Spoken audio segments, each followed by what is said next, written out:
Last week, I watched 7 new movies, and 3 of those I saw in theaters. 2 were 2026 releases, and 1 was a 2025 release that I am very thankful finally got some showtimes back in my area. The first of which I saw was 28 years later, The Bone Temple.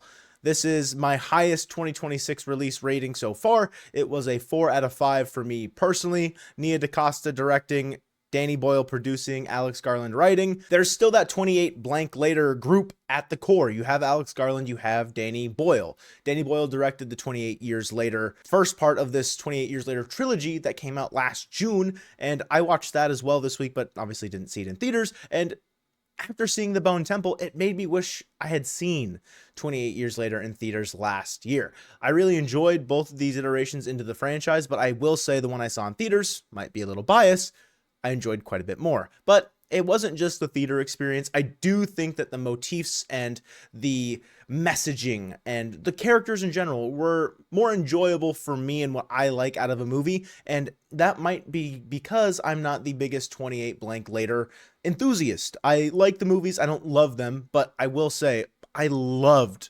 lots of aspects of 28 Years Later, The Bone Temple. The horror genre is kind of an awkward one to recommend to people, but if you have the stomach to sit through some gore and some gruesome acts, 28 Years Later, The Bone Temple might be for you. After that, I saw Chloe Zhao's 2025 masterpiece, I dare say, Hamnet. I gave this a 5 out of 5. I thought it was perfect. I didn't want anything else from this, and it delivered on everything that I was expecting it to. This was no over-promise, under-deliver, under-promise, over-deliver. This was a straight met me at my expectations and all the hype going into it. I was like, yeah, this movie has the chance to be a 5. This movie met me at my expectations and it's a 5. Like, if that tells you anything about the quality of this historical drama, this historical fiction drama about William Shakespeare and his wife Agnes and their family, it really has the sauce. Jessie Buckley, she will win Best Actress.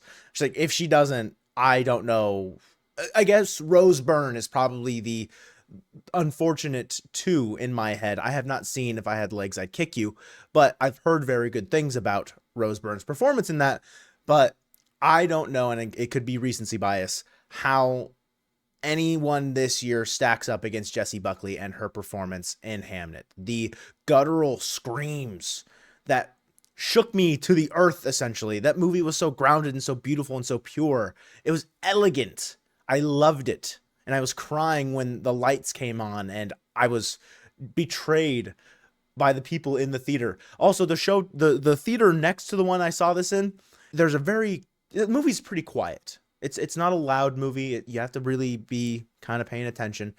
So, when there's showings next to you, sometimes that can be a problem for quiet movies. At probably the most emotional part of this movie, and it's really solemn, Zootopia 2, the ending credits, I guess, were playing, and Shakira's bumping in the end credits song or whatever. I hadn't seen Zootopia, so I had no idea what was going on.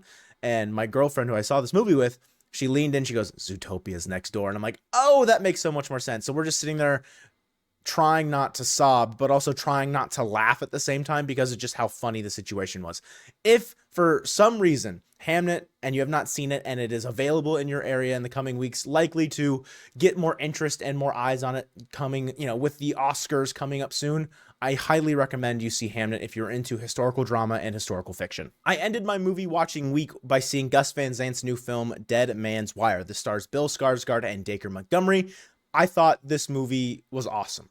It was thrilling, it was intense, it was funny, but it was funny in an earnest way. Like, Bill Skarsgård's portrayal as Tony Kuritzis, I don't know, at the end of the year, I might look back and think on this movie and this performance from Bill Skarsgård as one of my favorites of 2026. I will plant my flag now in this movie that I think this will be one of 2026's most underrated and underwatched movies. And I think it's because it's just not being put into theaters.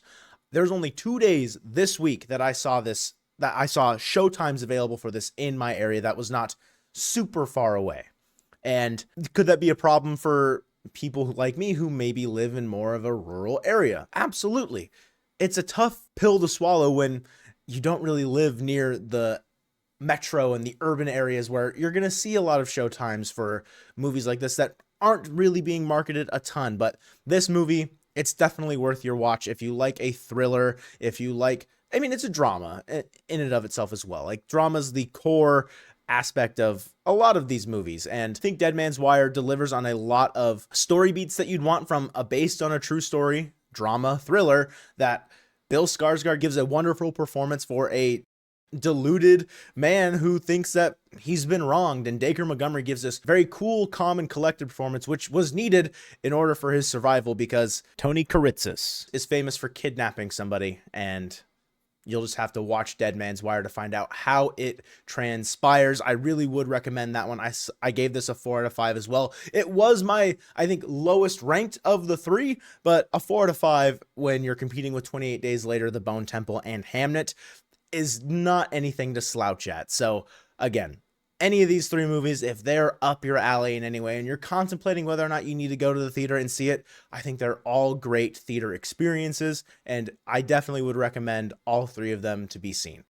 A little redundant, but I need to see a Fargo remake with Bill Skarsgård as Steve Buscemi's character immediately.